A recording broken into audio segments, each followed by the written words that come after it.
Kahit mga kawad, binalikan natin yung pamilya nila Vicky na ginawa natin dito ng bahay kasi may nabalitaan tayong hindi magandang balita sa kanila, kaya nagpasya kami na dalawin sila. Tingnan natin yung kalagayan nila mga kawad, kung ano na yung naging kalagayan nila, dahil may nagkwento sa amin na mayroon nangyari hindi maganda dito.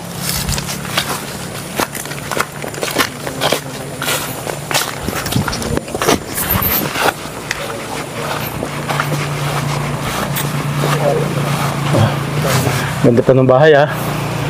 Malinis na malinis pa yung bahay oh.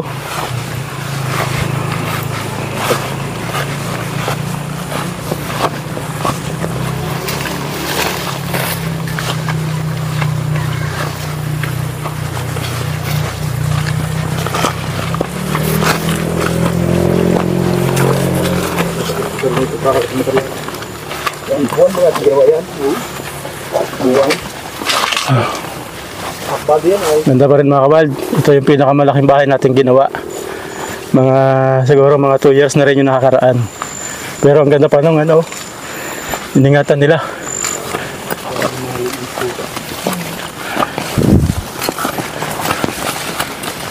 Tapo! Oh, lagi. Ba, ibakod na. Ibakod. Ay nako, may sira na. Sira na. Ano kaya nangyari? Walang tao. Tapo! Kawad, nagpilindala natin dito. Ganda pa sana pero may sira na. Sira na. Ayan. Mukhang may... May mga bahay baga dyan sa tabi. Ay, may kubo-kubo. Kaya nangyari dito. Oh. Ayun, May mga bahay. ano? May mga bata. Sito ano eh. Tapo! Ay! Bebe! Oo. Kayo pala yan. Kayo pala yan. Wala na si ate oh. Ate! Bebe! Kamusta kayo? Kamusta kayo? Lalaki nyo na. Okay lang kayo? Okay lang. Ate si ate oh. Ate si ate oh. Ate! Kamusta na? May mga bahay-bahay dito. Kamusta ka na? Okay lang po kami. Okay naman kayo. Okay lang na ano? Okay, ito ilalagay ko dito, ate. Ayan. Ayun. Ano nangyari pa parang wala na nakatira sa bahay nyo? Ano po yung ano ko pong ano yung sabi ko po ba sa inyo na nakakulong. Yun noon, yung kinikwento mo na nakakulong noon? Nakalaya na siya. Oo. Tapos dati magkasama kami dyan. Di man ano yung pagdating niya. Oo. Hindi man ganyan ang ugali niyan. Oo. Itong matagal na. Iba ng ano niya. Tapos ano po ba siya may... Tapos nagtatakbo-takbo.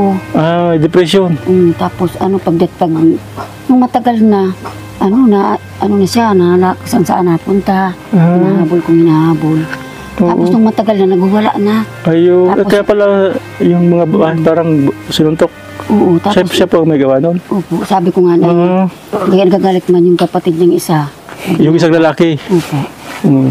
Sabi, wag mo sirain yan. Ay, ko hayaan mo, wag mo nang patulan. Oo. Sabi, wag kawawa man. Dati ang taba niya nung dati. Ang payat na. Pati kayo, pati yung mga bata pumayat. Ano mo nangyari ate? Lahat kayo pumayat. Lagi Ikaw po pumayat. sa trabaho. Yung mga bata. Dati yung bibilog ng katawan niya. Dito dati sila, Vicky. Oo. Kanina pong bahay ito. Ginawa yung anak kong binata. Ay, yun. Paglaan doon kami. Yung kaninang bahay oh. Doon kami dati. Doon kayo. Tapos pag siya nakakarinig ng ingay, nagagalit. Kaya lumipat kayo siya. dito. Kaya ginawa itong Oo. kubo-kubo. Ay, Yun ang lutuan nyo. siya. Yun ang lutuan nyo. Lumalabas po ba yung anak nyo? Bihira na maglabas. Pagkakain niya, natulog na lang. Sino po nagbibigay ng pagkain? Ako. Ikaw. Hindi kong ama, minsan natakot ng nakaubad ay. Siya. Nakakabad. Nakapumot lang. Nakakumot lang. Ibig sabihin matindi ate ang depression niya. Sinubukan niyo na ba siya ipagamot? Pig ano ko po yun sa ano, sa... Sige na po muna po. Pig ano ko nga po yun sa ano, sabi ano ko na po sa Kadlan. Oo. Wala man yung nanay. Sige na po muna kayo. Ay, oo, may kuta. Wala may nanay. Mabait man yan. Ayo. Kaya makapagdating ay kakating ka mo. Kamusta po yung, ate, yung mga bata, nag-aaral ba? Opo. Nag-aaral. Wala po silang ano ngayon, pasok. Ah, walang pasok. Bibi, halika nga. Manoy, ito ko lang. Boy, ito ko lang. Para biglang lumabas.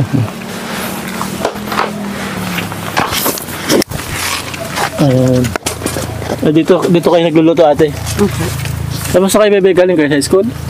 Hindi kayo pumasok ngayon, o galing ka? Wala pong pasok po Ah, ngayon. walang pasok. Tumangkad ka na, kaya lang pumayat kayo. Ito, mataba ito dati. Ano po na trangkaso kami ay? Ay, trakaso kayo. Oo. Maulam. Mausok. Mausok. Yan, ano niluluto nyo? Balot po ng karabaw. Balat ng kalabaw? Opo. Ah, tinan ko daw. Balat ng kalabaw. Oo. Anong gagawin dyan? Anong gagawin? Ulam, pang ulam. Opo. Tapos mamaya hihiwa-hiwain yan. Ayun. Ah, tayo mo, Coldo. Balat ng kalabaw yung ulam nila. Saan galing?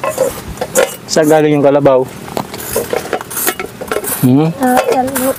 Sa talod po. May namatay na kalabaw? Opo. May kinatay na kalabaw. Ayun. Hindi siya nakatira dyan. Oh, kumusta ka, baby? Tayo ka na, baby. Tayo ka. Kumusta ka na? Tayo ka, tayo. Tayo ka, tayo. Kamusta ka na, ha? Okay lang po. Okay ka lang? Okay ka lang? Natatandaan mo pa ako? Ah, kilala mo pa ako? Ayun. Ano nga pangalan mo, baby? Bia po. Mia. Ito. Ikaw, baby, ano nga pangalan mo? Bina po. Ha? Bina po. Bina, yan. Si Bina sa Saan na yung isa? Si... Ayun, nasan nga pala si Ate Vicky nyo? Nandun po sa dayagan. Nag-ano siya doon? Doon po sila nag-aano. Ba't doon na siya nakatira, bebe? Nandun po yung jowa niya. Ah, ayun, dumaya sa asawa na si Vicky. Sabi mga kawal, yung pagbabago ng buhay nila. Siguro nga dahil sa problema dito, napilitan na mag-asawa si Vicky ng maaga. Kakalungkot. Nakakalungkot. Yan yung pagkain nyo. May dala kami pagkain. Halika, tingnan natin pala. Halika. Tara. Halika. Dito, tingnan natin yung pagkain nyo. Dito ka, Bina. Oo. Bilagay ko ito sa iyo, ha? Oh. Ayan. Dito ka. Ayan. Ate, halika, ate. Tingnan natin. Halika.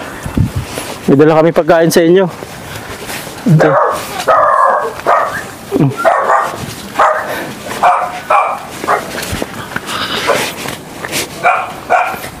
Walang pinto ito. Ito lang yung bahay-bahay nyo. Yan. Saan natutulog sila? Diyan po kami sa taas. Paano pag narito yung anak yung isa? Diyan kayo sama-sama? O doon kayo natutulog? Minsan po doon niya tutulog ang anak kong isa. Ah, so kayo nandito. Doon na yung binata. Ah, oo. Ayan. So may taas siya. May taas. Kaya tayo niyan. Pag umakyat. Opo, kaya. Tingnan natin. Sige, tara. Tingnan natin sa taas. Tingnan natin. Kung ano. Ganda ng tuta, oh. Apat. Ayun.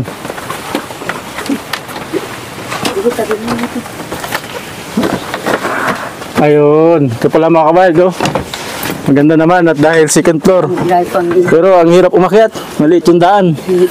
Ayan, pero kaya ba yung dala natin sa kanila? Wala, bukutan ko lang. Sige, pagkatali. Dala tayo. Mainit ano? Wala nang manliligaw ko. Oo. Maan ko sila dito po. Tingnan mo, bebe. Tingnan mo. Tingnan mo yung dala namin. Pasulong para sa inyo. Dali. Yan. Oh. May gatas. May mga biskwit. May dilata. May noodles yan. Para paborito yung bang kalabaw na yun, ate. Binili nyo o binigay lang sa inyo? Binigay lang po yung lugar. Balat. Anong luto doon sa balat ng kalabaw? Ano po, nalaga po yung tapos gagataan. Gagataan. Ngayon mo sana lulutuin pag ulam mo. Mamayang hapon. Mamayang hapon. Kumain na ba kayong tanghalian? Hindi pa po. Hindi pa. Ay, di ano magiging pagkain nyo ngayon tanghalian? Kung hapon pa yon. Di ba ano po, mamayang hapon yung ulam. Mamayang hapon. Pero may pagkain kayo sana ngayon. Mayroon po ang sinaaming tira namin dyan kagabi.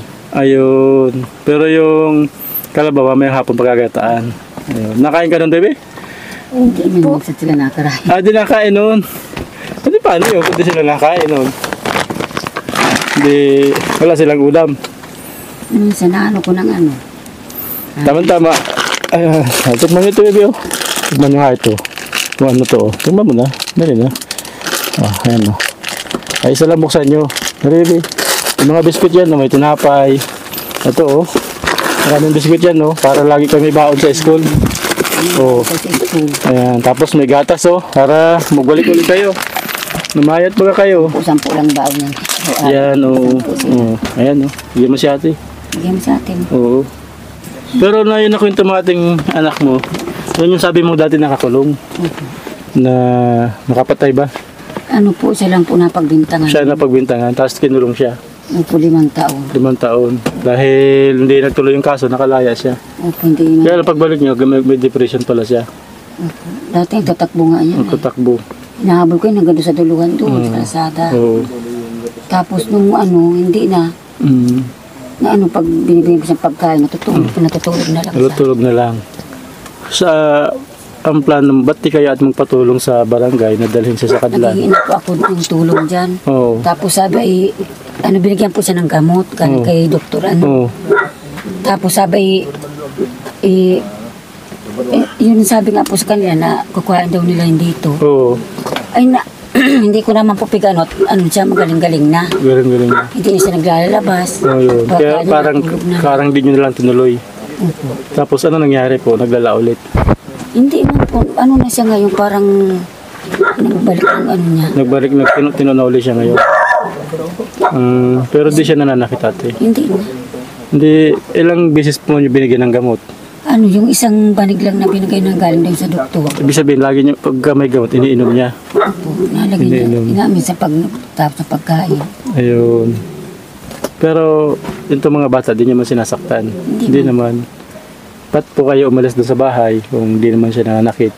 Ano, ayaw niya po kasing maingay. Ayaw niyang maingay, ayaw niyang yung kasama. Tapos pag nakarinig siyang ingay, yun, nagwawala siya. Wawala. Nagdadabo. Siya na po yung kaya niya nasuntok-suntok yung mga ano. Tapos tinatawag niya yung ano, yung kasama dyan na lalaki, yung palang may gawa nun. May kasama siya dyan? Yung kasama niya po dati sa Maynila. Yung kasama niya. Ibig sabihin minsan pumupunta dyan. Wala na po rin yun. Wala na Patay rin. Na umatay na. Namatay na yung kasama niya? Opo. Ba't namatay po? Ano, naghiga daw yun sa kalsada sa Maynila. Sa Manila namatay. Tapos nasagasaan o ano? Nasagasaan. Nasagasaan. Buti hindi siya sumama. Ay, ano nga, nakakulong man po siya. Kulong siya noon. Limang Diyan ba siya ba ate walang bisyo na baka nagdroga o ano? Hindi ko man po. Kasi minsan yan ang dahilan po ng yung pagkasira ng ulo, droga. Tagal na po kasi doon sa ano, Pangasinan. Yung sa ano. Minsan ano, inawi sa amin. Laki-laki sana ang tulong niya sa amin. Kaya lang ngayon nagkasakit naman siya. Opo. Yan ang nagbubuhay sa amin Ang lahat. problema, nawalan kayo ng bahay. Pinabigyan na kayo. Ano, Ayaw niya bang siya dito tumuloy? ang ano ko nga po niyan, sabi ko, dito sa may kusina, kapadingdingan ko ng kawayan. Oo, siya doon. Tapos siya ang dito sa ano. Oo. Tapos ipapaayos ko yung ano na yun. Oo. Doon kayo malipat. Oo. Gagawin ko lang siya dito nung sa may kusina dito. Oo. Yung ano ng kawayan. Pamayag kaya siya. Payag po. Ano payag po yun? Pero, nasan po si Kuya Berbo ate? Andan po sa kapila. Sa kabila. Ano man ang ano niya, ano man yung pasya niya? Dito, kinakausap niya ba ito o ano? Magkaaway sila Noong una nito? po, kinakausap pa nga, hindi na. Hindi na. Hindi ko nagpapansin at ako pang sinusumbatan eh. Kasi yung sabutan ni Kuya Berbo. Saan ka na nagtatrabaho ngayon ate? Wala, nag-ano lang dito sa ano. Sa binabantayan ko yung 3 nito. Oo. Kasi nung may trabaho ka, parang okay yung pagkain nila medyo... Kasi medyo pumayat talaga sila. Oh. Si Vicky pala nag-asawa na ate, sabi nila. Ano, Ilang taon na siya may asawa? or ano, Buwan pa 5 lang? buwan pa lang. Ilang buwan? Ilang taon? Parang wala pang... 15 pa lang. Oo. Ba't pumayag po kayo mag-asawa na si Vicky, ante? Kasi ano, laging napunta dito yung jowa, tapos mapunta doon. Ilang taon na po yung jowa-jowa niya? 18. 18. Hindi po kayo nag-aalala na baka anakan lang si Vicky tapos pauwiin sa inyo, may anak, dagdagan yung alagain nyo. Kinausap ko nga po yung magulang mo. Sabi ko, kung yan ang ano, sabi ko, kayo nang bahala kay Vicky. Sabi ko. Kasi ate, ang magiging problema nung kung magkaanak si Vicky at mag-away, umuwi dito na may anak. Alam mo kasi ang mga lalaki, may mga ganong lalaki na pag may anak na, inaaway na nila para iwanan na sila. Hindi mo natin sinasabing lahat, pero baka may ganun. Pagdating dito may anak, ang alagayin mo na si Vicky at yung anak, tapos ito dalawa, nadadagan yung pananagutan mo. Pero pumayag naman talaga kayo, kumbaga nagkasundo kayo na si Vicky doon na sa kanila. Pausap kami ng mga Bagay ulan. po. Bagay. Pero nakakalungkot po kasi, yun, sana hindi naman mangyari yung magkaroon lang siya na anak, tapos umuwi dito, madagdagan na yung pakainin niyo. Sana napakabata pa ni Vicky, 15 pa lang. Tapos ko yung kahapon doon, kalamanin mo. 18 yung lalaki. Oo. Hindi naman daw sinasaktan, hindi nyo nababalitaan kung sinasaktan. Kung ano. May trabaho naman ba yung lalaki o Sa ano po, balunan daw. balunan? Sana hindi man sinasaktan, sana okay man siya.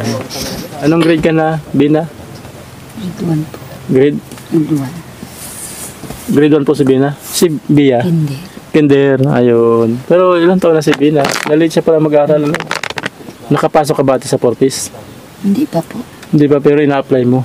I-apply mo sa Ano na Fortis. po kay ano, kung saan. Para at least matulungan kayo, masuportahan kayo sa pag-aaral nitong mga bata. Kasi kawawa naman. Tapos yun nga, sana masolusyonan yung anak nyo na makaalis siya dyan. Mailipat nyo ng bahay. Kayo yung tumira doon. Kasi kawawa naman dito yung mga bata. Oh. Ang ganda ng bahay. Tapos, ano. Pero ang pinakamaganda niyan, te. Yun po kasi yung gamot na yun, di yun sapat. Kailangan talaga po yun makumpine sa kadlan. Kasi po pag doon siya po nakumpine, tuloy-tuloy po yung nagamutan hanggang sa lubusan siyang gumaling. Tapos bibigyan na po kayo ng reseta. Kukunin nyo sa gobyerno na magiging maintenance niya. Yan po kasi yung sabi niyong paggaling ng bahagya. Ano lang po yun, pagkalma lang po yun dahil nag-inom siya ng gamot. Kumalma lang yung isip niya, pero yan po, pagka mahina na yung bisa uli ng gamot, babalik ulit naman siya. Hindi siya lubusang gagaling. Ang ganda sana po niyan, mapakumpine talaga siya sa kadlan. Ano man po yun, wala naman po kayo ng babayaran. Kasi po, hanggat ganyan po siya, di po siya makakapagtrabaho. Hanggat di siya naman nagtatrabaho, nagiging pasanin nyo. Pero kung siya gagaling po sa kadlan, sa mental hospital, paglabas niya, kahit po balunan o construction, makapagtrabaho siya, makakatulong-tulong siya sa inyo. Nung dumating ba siya dito, nung sabi mo medyo okay pa siya, nagtatrabaho siya? Hindi po, ano, Hindi. yung matino man siya pagdating dito. Pino, siguro, yan ba nung binata pa, di man nagkaroon ng depression, di nagaganyan. Hindi man. Ngayon lang nung paglaya niya, 5 taon siya nakakulong. Yung paano nga po. Ayun. Meron ba dyan sa bahay niyo na kutsilyo, itak? Wala, inaralis ko po. Lagi niyo pong itago po yung mga kutsilyo, itak niyo, ano po? Pati nga mga kutsara, kinukuha ko. Ayan, kutsara, tinidor. Lagi niyo pong itago. Kasi ang problema po niyan, baka makakuha siya ng ganon. Minsan po may panahon kasi yan na hindi nakakilala. At ito po mga bata, hindi niya makikilala. Kaya dapat mga kutsilyo, itak, lagi nakatago. Sa araw o sa gabi. Kasi siyempre, yung mga bata po, kaya yung hindi niyo may iwanan dito kasi pag nagkaroon po siya ng sumpong na di siya nakakilala, mahirap na. Marami na pong ganyang pag-case na may ganyan na yung pamilya niya mismo yung nabiktima niya. Dahil ang sabi, may nag-uutos sa kanya na gawin yon.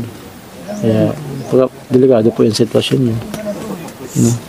Kaya yung ibang pamilya nga po, talaga, minsan tinatali, tinukulong. Kasi nga, baka manakit. Pero siyempre, dahil mo siya nanakit, ano man po. Pero ang pinakamaganda po dyan, sana mapagamot. Ay padala sa pagamutan para saka magbalik na sa normal yung buwan. Makatira ulit kayo sa bahay niyo doon. Maayos yung lutuan. Ang hirap ng lutuan nyo. Ang hirap din pati ng tulog. Dito kayo natutulog. Opo kami tatlo. Malamig to sa gabi. Saka ito sa bagyo, baka ito gumiba. Oh, Puno yan ng kahoy. buto ng kahoy. Ito yung ano. Buti marunong. Anong trabaho ng anak mong yun? Sa ano po sa junk shop lang. Yun ang tumutulong-tulong sa inyo ngayon. Maigi tumutulong-tulong ano. Ayun.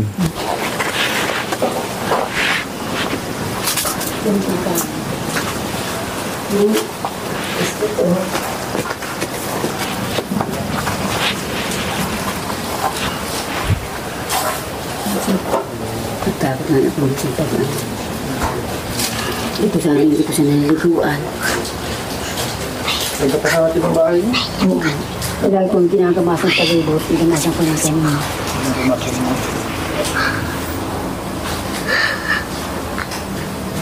Nagtakot akong liguan sa... Buto ko nandito na akong binata at naliliguan niya.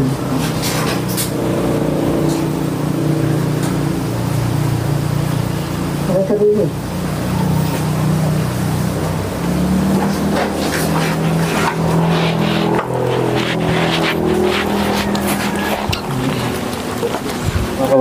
Yun pala ang sitwasyon.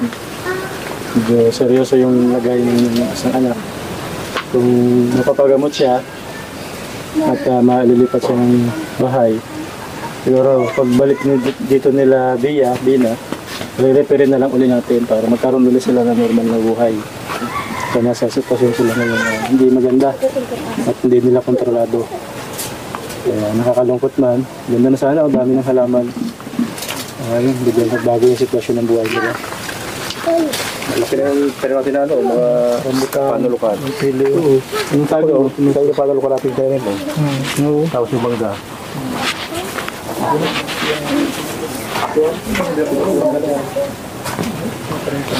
Kung okay po sa inyo, kausapin mo lang yung barangay.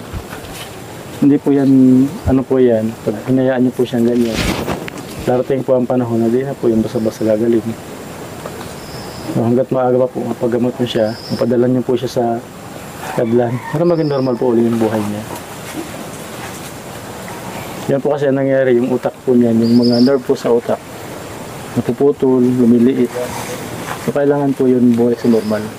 Hanggat di po yung nagagamot, ganyan po yung sitwasyon niya. Hindi po kawawa naman po. Pati kayo kawawa. Yung buhay niyo hindi normal.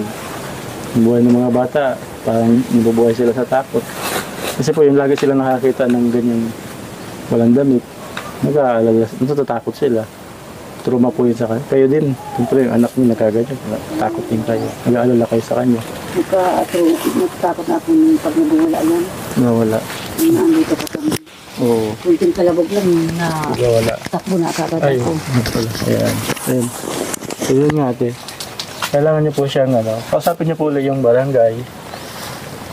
Yung sabi niyo pong kaunting pagdaling, hindi po yun labusan. Kailangan po talaga siya madala. Makumpahin po siya doon. Minsan tumatagal po yun ng 3 buwan, 6 na buwan. Hanggang sa mag-clear po siya, na magaling na siya, saka po siya pauwiin. Kaya kailangan niyo po yun magawa. Kaya lapit niyo po sa barangay para magkaroon ng normal yung buhay niya. Ikalawa, hanggat ganyan po siya, pangalid po yun. Posible po yung mga bata niyan, di niya na po yung kilala. Pag di niya na po yung kilala, at meron nang magbulong sa kanya na kailangan niyang gumawa ng isang bagay, malungkot po yung magiging resulta nun. Kaya kailangan niyo po talagang gumawa ng paraan para mapagamot po siya. Alam niyo po yung mga ganyan, doon po sa mental hospital, nakarating na po ako doon dahil nagbantay na po ako doon ng isang kaibigan. May mga room po yun na magkakasama sila pero inaasigasa po sila ng doktor at nurse. Araw-araw silang chine-check up, pinapaliguan at ginagamot. Hindi po yan doon sinasaktan. Minsan kasi yung inisip po na iba sinasaktan. Yan, hindi po yung sinasaktan. May mga room po yun sila doon. Araw-araw sila doon pinakausap ng doktor, mga psychiatrist. Hanggang sa maintain ng psychiatrist kung ano yung gamot na kailangan, paano sila tutulungan, hanggang bumalik sila sa normal. Inaalagaan po yan doon. Binibihisan po yan doon. Tapos araw-araw po silang pinapaliguan doon. Tapos araw-araw din silang kine-check ng mga doktor at nurse kung kamusta yung kalagayan nila. Gagaling po yan doon natin. Kaya nyo po, pagka pinadala nyo po yan doon, mga 6 months lang, baka pagbalik po niya, magaling na. Pero yun po ang totoo, kailangan po yun ng maintenance. Tapos minsan po, mga 3 to 5 years, na-atakin ulit siya. Kailangan lang ulit siya ibalik po. Ang mahalaga, may mga taon na mga 2 o 3 taon na normal siya. Yung ganyan po, wala pa pong record na ganyan pong pinagamot, na gumaling. Wala pong record. Sa lahat po na nagkaganyan na di pinagamot, natuluyan na po. Hanggang sa naglalakad na, nakarating na ng Maynila, wala pa pong gumaling ng ganyan na hindi pinapagamot. Kasi yan po, hindi po yan parang virus na umatake na kakayanin ng immune system natin. Yan po nasa utak. Wala pong kakayahan yung sariling utak natin na pagalingin yung ganyan sitwasyon. Siguro po yun yung mapapayo ko sa inyo. Tapos, sakali pong maipagdala nyo po siya sa paggamutan, tapos balik po kayo dyan. Babalik po kami dito para referin po natin yung bahay nyo. Ang matirahan uli ng mga bata. Gusto mo bang bumalik dyan sa bahay mo? Gusto mo? Ayan. Pag bumalik kayo dyan, wala na sa kuya mo, pinagamot na, babalik kami. Kasi ayusin uli natin yung bahay nyo. Kasi siyempre yung mga sponsor, yan, para doon sa aming mga sponsor na nagpagawa nito.